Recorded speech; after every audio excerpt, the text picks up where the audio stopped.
One of the most satisfying parts of my job as a consulting wildlife biologist is helping landowners design a habitat management plan, watching them implement the plan, and then seeing them, their family, and their guests reap the results of better habitat. Last winter, I visited a farm in eastern Kentucky. It's over 700 acres of rolling hills and bottoms covered by hardwoods and cropland, owned by three friends, Norman, Doc, and Graham. As is often the case, these guys called me because they wanted to see more deer and better quality deer.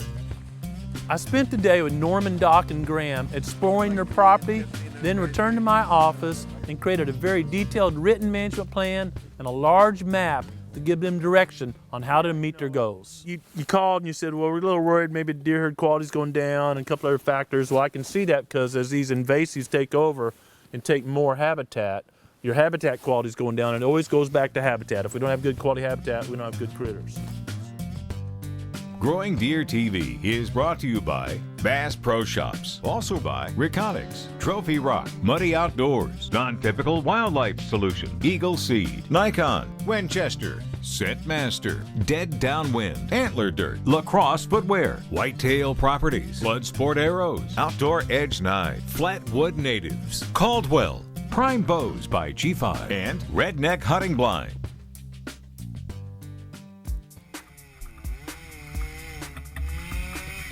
These guys jumped in with a lot of energy and started clearing areas, using prescribed fire, and improving food plots. These guys have already implemented a lot of the plan. They've still got more to go, but I want to take some time and share some of the early successes. Most hunters agree that if you're gonna sit in the woods for hours, it's a lot more fun to see critters while you're there. That was the case as Doc and the cameraman Jacob were sitting in the woods during a beautiful October morning.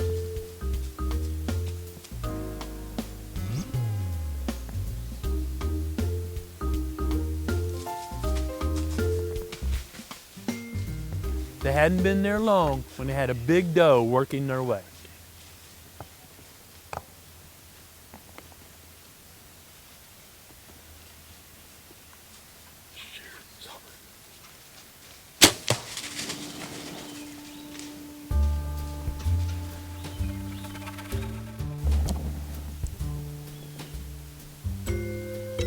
The havoc, man, what a hole. I watched, Grant and Adam, and I've seen the hole they've been on the internet, and I'm like, wow. And to see it in real life, it's amazing. Doc learned, like I have, that havoc's a great broadhead.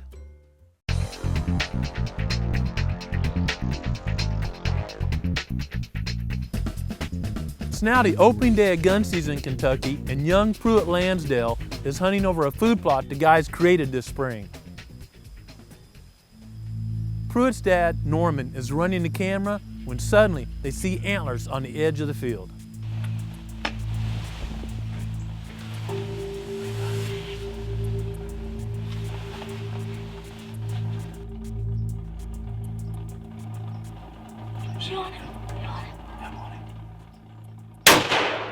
Smoked him.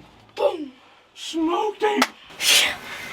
I saw those weeds move and I looked down there, I go, big buck. Well, he stepped out about 110 yards and I had my opportunity, so I shot him and he dropped right here. Well, he might have ran like 10 yards, but yeah, he's right here now. Well, we're in this redneck blind up here at 110 yards from Eagle Seed beans. All right, we're in this redneck blind on Eagle Seed. Oh my gosh, I keep wanting to say beans. Just have fun with it, man, okay? Okay.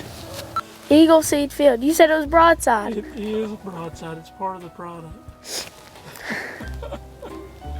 Pruitt's working on being a real pro.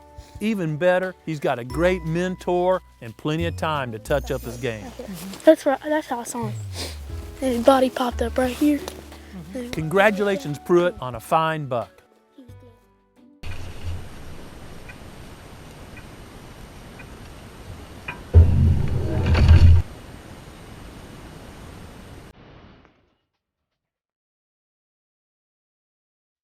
It's now November 16th, and Doc's back in a new field.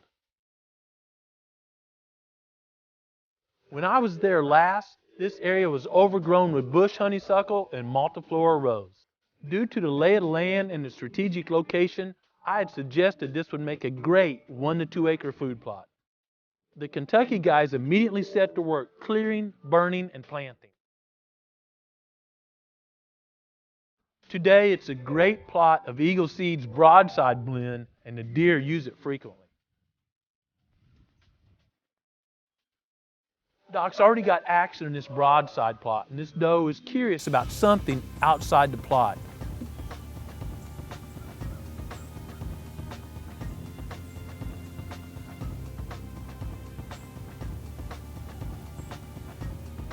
Doc believes she's keeping tabs on a large buck that's just outside the plot.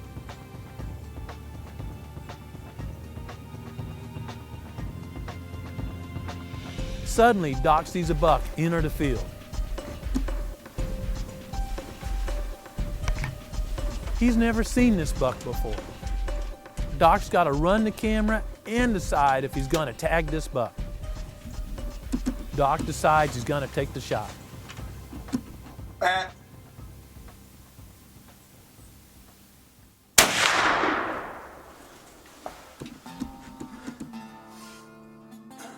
Doc says he has no excuse, but I can tell you self-filming is very difficult. You're constantly worried about the focus, making sure the deer's in frame, and whether all the meters are reading the right numbers. It's a very tough job to self-film a hunt. Play it back and see if I got a good hit on him. Cameras can also help hunters. In this case, it helped Doc quickly confirm it was a clean miss. There's no hydrostatic shock, there's no ripple from the bullet impact. Clearly, it was a clean miss, and that's a better feeling than wondering if it was a miss or a wounded animal. So, looked like it was a clean miss. We searched all over, no blood, and so the 10 is still alive. If you're gonna miss, you hope it's a clean miss, and that's exactly what Doc got.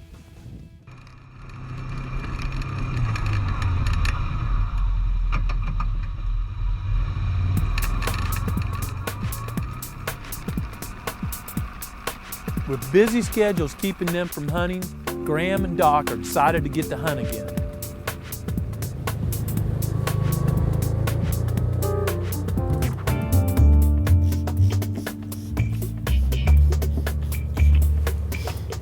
One more time, they head back to the new field. It's opening and muzzleloader season in Kentucky, and Doc's got his new Nikon all sighted in. This is the field that I missed that 10-pointer and new plot we put in this year. It's got bedding on both sides, woods. It's a great travel corridor. We have a Reconyx camera on this far corner that's on time lapse, and the amount of deer activity in this field is just amazing. It's late in the season, and they knew a couple of hit list bucks had been shot on neighboring properties, but there's still some good ones roaming around. One unique buck still using the property is a buck they called Slick 6. Slick 6 had matured with only developing 6 antler points. Slick 6 doesn't appear like he's ever going to score a lot, but he's truly a unique buck.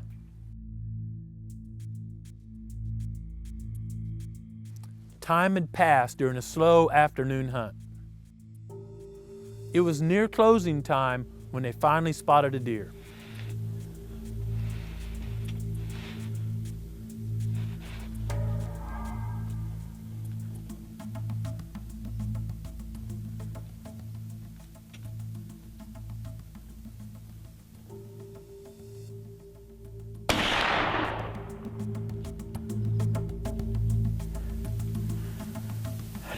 I couldn't tell from the shot.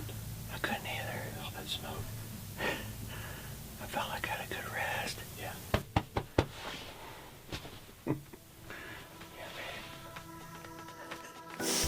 It's the Slick 6. Slick 6.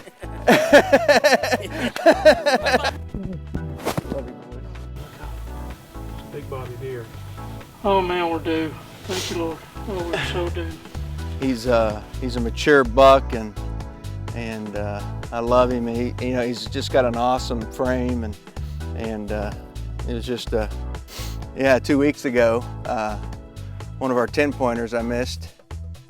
So I got my new BDC reticle from Nikon to put on my muzzleloader, so it makes a difference. It's just awesome. Ready? 1, 2, 3.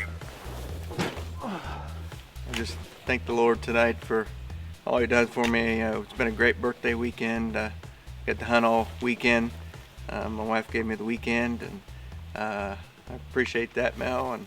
And shout out to my mother-in-law who passed away Thanksgiving. So thank you. Congratulations, Doc and Graham, on a unique buck.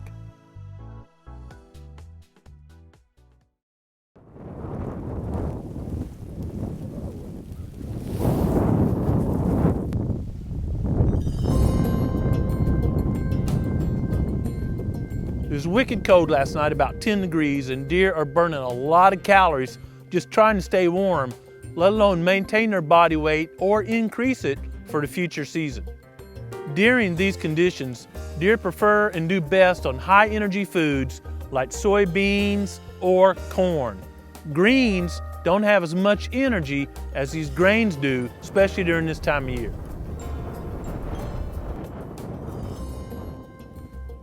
These Eagle Seed beans, clearly fed deer all summer, are doing a great job in the winter. But could I improve on this plot? This is an example of the ideal winter food plot. Last spring, we planted it with Eagle Seed 4-H soybeans. It's a smaller size plot, and the deer clearly kept the beans' browse fairly low.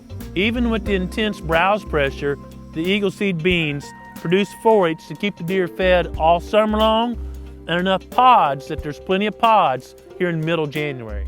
During the first week of September, Adam and Daniel and I came in here with just shoulder cedars and broadcast Eagle's broadside blend in the standing beans. While the deer was still eating the green 4-H of the soybeans, the broadside was germinating and growing beneath the beans.